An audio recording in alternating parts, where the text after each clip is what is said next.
Working with men. Historically, the focus of interventions with issues of violence against women has been on women.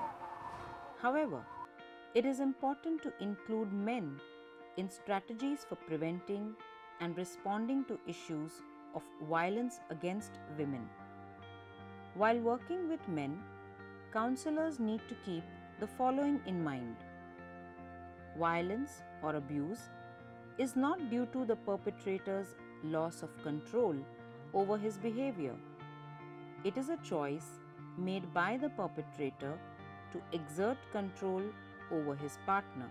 Counselor's attitude towards the perpetrator must be respectful, and only his violent or abusive behaviors must be condemned.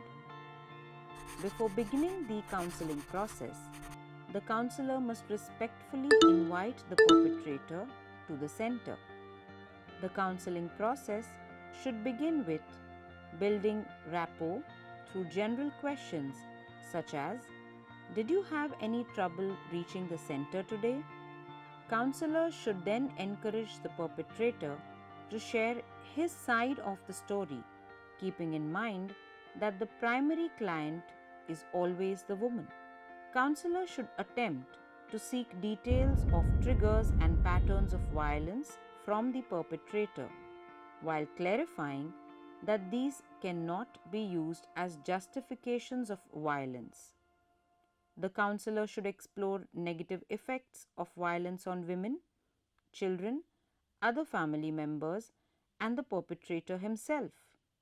Interventions include attitudinal changes by helping the perpetrator take responsibility for his violent behaviors and their consequences.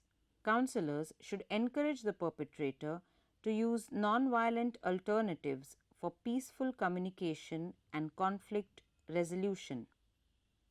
If the perpetrator refuses to change his behavior, the counselor can remind him of the legal and other consequences of his behavior, especially the impact on children and other family members. Counselors should assess if the perpetrator requires referrals for de-addiction, support groups, livelihood, etc., and ensure appropriate linkages to such services. Counselors should arrange for follow-up sessions to monitor the progress made on an ongoing basis.